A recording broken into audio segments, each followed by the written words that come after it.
അപ്പോൾ നമുക്ക് നമ്മുടെ ഇന്നത്തെ വീഡിയോയിലേക്ക് കടക്കാം. ഇന്നത്തെ വീഡിയോ എന്ന് പറഞ്ഞിട്ടുണ്ടെങ്കിൽ എന്തൊക്കെയാണ് ഇൻഗ്രീഡിയൻസ് എന്ന് വെച്ചാൽ ഞാനിപ്പോൾ ഒരു ഹാഫ് ക്യാബേജ് ചെറുതായിട്ട് ഇതുപോലെ നീളത്തിൽ കൊത്തി എരിഞ്ഞെടുത്തിട്ടുണ്ട്. കൊത്തി എരിഞ്ഞ് തന്നെ എടുക്കുക. അതാണ് ക്യാബേജ് തോരൻ എപ്പോഴും ടേസ്റ്റ്. പിന്നെ 1 കപ്പ് ചെറുപയറാണ് വേവിച്ചെടുത്തിട്ടുള്ളത്. ഞാനിപ്പോൾ കുറച്ച് വെച്ചിട്ടുള്ളൂ കേട്ടോ. ചെറിയൊരു ബൗളിൽ എടുത്ത് വെച്ചിട്ടേ ഉള്ളൂ. ബാക്കിയുള്ള പയർ വേവിച്ചത് ഇരിക്കുന്നുണ്ട്. 3 പച്ചമുളക്, 3 ഉള്ളി, അതുപോലെ തന്നെ കുറച്ച് കറിവേപ്പില, 1 കപ്പ് തേങ്ങ ചിരവിയത്. ഇത്രയാണ് നമുക്ക് പിന്നെ ആവശ്യമുള്ളത്. അപ്പോൾ ആദ്യം നമുക്ക് ഇതിൻ്റെ അരപ്പ് റെഡിയാക്കാം. അതിനുശേഷം തോരൻ റെഡിയാക്കാം. അപ്പോൾ നമ്മൾ പയർ വേറെ ഏതെങ്കിലും കറികൾക്ക് വേണ്ടിയിട്ട് റെഡിയാക്കുന്നുണ്ടെങ്കിൽ അതിൻ്റെ കൂടെ വേവിച്ചെടുക്കുകയാണെങ്കിൽ നമ്മുടെ ജോലികൾ വേഗം തന്നെ കഴിയും കേട്ടോ. അപ്പോൾ മിക്സിയുടെ ജാറിലേക്ക് ഞാനിപ്പോൾ 3 ഉള്ളിയും അതുപോലെ 3 പച്ചമുളകും ഒരു 2-3 ഇതിൽ കറിവേപ്പിലയും കുറച്ച് നമ്മുടെ ചെറിയ ജീരകം, നമ്മുടെ ക്യുമിൻ സീഡ്സും ചേർക്കുന്നുണ്ട്. ഇതൊന്ന് ഒതുക്കിയെടുത്തിട്ട് നമുക്കിതിലേക്ക് തേങ്ങ ചേർക്കാം. തേങ്ങയും ചേർത്ത് ഒന്ന് ക്രഷ് ചെയ്തെടുക്കുക, അത്രയേ ഉള്ളൂ. അപ്പോൾ നമ്മുടെ പച്ചമുളകും വേപ്പിലയും എല്ലാം ചേർത്ത് നമ്മളൊന്ന് ക്രഷ് ചെയ്തെടുത്തിട്ടുണ്ട്. ഇതിലേക്ക് ഇനി തേങ്ങയും കൂടി ചേർക്കാം. നിങ്ങൾക്ക് മഞ്ഞൾപ്പൊടി വേണമെന്നുണ്ടെങ്കിൽ മഞ്ഞൾപ്പൊടി ഇതിൽ ചേർക്കാം. ഞാൻ മഞ്ഞൾപ്പൊടി ക്യാബേജിലേക്കാണ് ചേർക്കാറുള്ളത്, അതുകൊണ്ടാണ് ഇപ്പോൾ അരപ്പിൽ ചേർക്കാത്തത്. ഇനി ഇതും കൂടി ജസ്റ്റ് ഒന്ന് പൾസ് ചെയ്യുക, അത്രയേ ഉള്ളൂ കേട്ടോ. അപ്പോൾ നമ്മളിതാ പൾസ് ചെയ്തെടുത്തു. ഇനി നമുക്ക് നമ്മുടെ തോരൻ റെഡിയാക്കാം. നമ്മളിപ്പോൾ ഒരു പാൻ വെച്ചിട്ട്, പാൻ ചൂടായിട്ടുണ്ട്. പാനിലേക്ക് ഞാൻ വെളിച്ചെണ്ണയാണ് ഒഴിച്ചിട്ടുള്ളത്. വെളിച്ചെണ്ണയിൽ തന്നെ ഈ ഒരു തോരൻ ചെയ്യാം കേട്ടോ. ഇനിയിപ്പോൾ വെളിച്ചെണ്ണ ഒന്ന് ചൂടായി വരട്ടെ. അപ്പോൾ നമ്മുടെ വെളിച്ചെണ്ണ ഒന്ന് ചൂടായി തുടങ്ങുന്നുണ്ട്. നമുക്കിതിലേക്ക് 1 ടീസ്പൂൺ കടുക് ചേർത്ത് കൊടുക്കാം. കടുക് ഒന്ന് പൊട്ടിക്കഴിയുമ്പോൾ ഒരു 4 വറ്റൽമുളക്,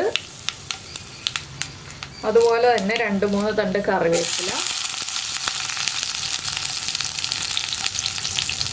പിന്നെ നമ്മുടെ ക്യാബേജ് നമ്മൾ കട്ട് ചെയ്ത് വെച്ചിരിക്കുന്നത്, കട്ട് ചെയ്ത് കഴുകി വെള്ളമൊക്കെ പോകാൻ വേണ്ടി എടുത്ത് വെച്ചത്.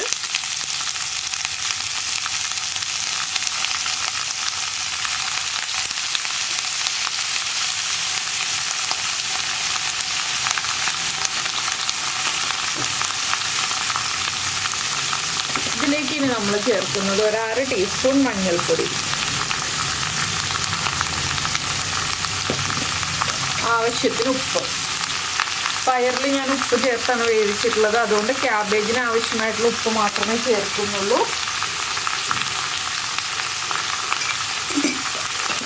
ഇനി ഇതൊന്ന് നന്നായിട്ട് ഇളക്കി മിക്സ് ചെയ്യുക. സാധാരണ നമ്മൾ ക്യാബേജ് തോരൻ ചെയ്യുന്ന പോലെ. പിന്നെ പയർ വല്ലാതെ ഉടഞ്ഞു പോകുന്ന രീതിയിൽ വേവിച്ചെടുക്കരുത് എന്ന് മാത്രം. ഈ ഒരു ക്യാബേജ് തുറന്ന് വെച്ച് തന്നെ വേവിക്കുക കേട്ടോ. അടച്ചു വെച്ച് വേവിച്ചിട്ടുണ്ടെങ്കിൽ കുഴഞ്ഞു പോവും. അപ്പോൾ തുറന്ന് വെച്ച് തന്നെ വേവിച്ചെടുക്കുക. ഒരു 2 മിനിറ്റ് ക്യാബേജ് ഒന്ന് മീഡിയം ഫ്ലെയിമിൽ ഇതുപോലെ തന്നെ വെച്ചിട്ട് ഇളക്കി കൊടുക്കുക. ഇടയ്ക്ക് അരപ്പ് ചേർത്ത് കഴിഞ്ഞിട്ടാണ് നമ്മൾ ക്യാബേജ് അടച്ചു വയ്ക്കുന്നത്. ഇപ്പോൾ തുറന്ന് വെച്ചിട്ട് തന്നെ വേവിക്കുക. ഇതൊന്ന് കുക്കായി തുടങ്ങട്ടെ.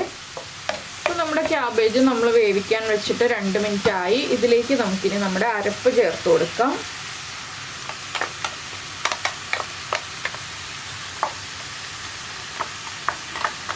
അരപ്പിനും കൂടിയുള്ള മഞ്ഞൾപ്പൊടിയാണ് നമ്മൾ ചേർത്തിരിക്കുന്നത് ആദ്യം തന്നെ. ഇനി നമുക്കിതൊന്ന് നന്നായിട്ട് ഇളക്കി മിക്സ് ചെയ്യാം. അപ്പോൾ ക്യാബേജിലുള്ള ആ ഒരു നനവ് കൊണ്ട് തന്നെ നമ്മുടെ തേങ്ങയൊക്കെ കുക്കായി വന്നോളും. നന്നായിട്ടൊന്ന് ഇളക്കിയിട്ട് എല്ലാം ഒരുമിച്ചാക്കിയിട്ട് നമുക്ക് വീണ്ടും ഒരു 2 മിനിറ്റ് അടച്ചു വയ്ക്കാം. ഇപ്പോൾ ഞാൻ പയർ ചേർക്കുന്നില്ല കേട്ടോ. പയർ ആവശ്യത്തിന് കുക്കായതുകൊണ്ട് പയർ ഇപ്പോൾ ചേർക്കുന്നില്ല. പയർ ഈ അരപ്പും കൂടി ഒന്ന് കുക്കായി വന്നു കഴിഞ്ഞിട്ട് ചേർക്കുന്നുള്ളൂ. അപ്പോൾ നമുക്കിത് വീണ്ടും ഒന്ന് അടച്ച് 2 മിനിറ്റ് വെയിറ്റ് ചെയ്യാം. അപ്പോൾ നമ്മുടെ ക്യാബേജും അരപ്പും ചേർത്ത് വെച്ചിട്ട് ഒരു 2 മിനിറ്റ് ആയി. ഇനി നമുക്കിതിലേക്ക് ചെറുപയർ ചേർത്ത് കൊടുക്കാം. ചെറുപയർ വെള്ളം ഇല്ലാതെ എടുക്കുക കേട്ടോ. ചെറുപയർ ചേർത്തിട്ട് വീണ്ടും നന്നായിട്ട് ഇളക്കിയിട്ട് 1 മിനിറ്റും കൂടി ഒന്ന് അടച്ചു വയ്ക്കുക. അപ്പോൾ നമ്മുടെ തോരൻ റെഡിയാവും. ഇത്രയേ ഉള്ളൂ. വളരെ ഹെൽത്തി ആയിട്ടുള്ള ഒരു തോരനാണിത്. അപ്പോൾ നിങ്ങൾ എന്തായാലും ഇതുവരെ ട്രൈ ചെയ്ത് നോക്കിയിട്ടില്ലെങ്കിൽ ഉറപ്പായിട്ടും ട്രൈ ചെയ്ത് നോക്കിക്കോളൂ. നന്നായിട്ട് ഇഷ്ടപ്പെടും. ചോറിൻ്റെ കൂടെ വളരെ നല്ലൊരു കോമ്പിനേഷനാണ്. അപ്പോൾ ഞാനിത് 1 മിനിറ്റും കൂടി ഒന്ന് അടച്ചു വയ്ക്കട്ടെ. അപ്പോൾ നിങ്ങൾ ഇതുപോലെ തോരൻ ഉണ്ടാക്കി നോക്കിയിട്ടില്ലെങ്കിൽ ഉണ്ടാക്കി നോക്കുമല്ലോ. അതുപോലെ നമ്മുടെ റെസിപ്പികളൊക്കെ ഇഷ്ടമായിട്ടുണ്ടെങ്കിൽ ഒന്ന് ലൈക്ക് ചെയ്യാനും കമൻറ്റ് ചെയ്യാനും മറന്നുപോയില്ലല്ലോ. അപ്പോൾ എന്തായാലും നമ്മുടെ റെസിപ്പി ഇത്രയേ ഉള്ളൂ. നമുക്ക് നമ്മുടെ അടുത്ത റെസിപ്പിയുമായിട്ട് അടുത്ത ദിവസം വീണ്ടും കാണാം.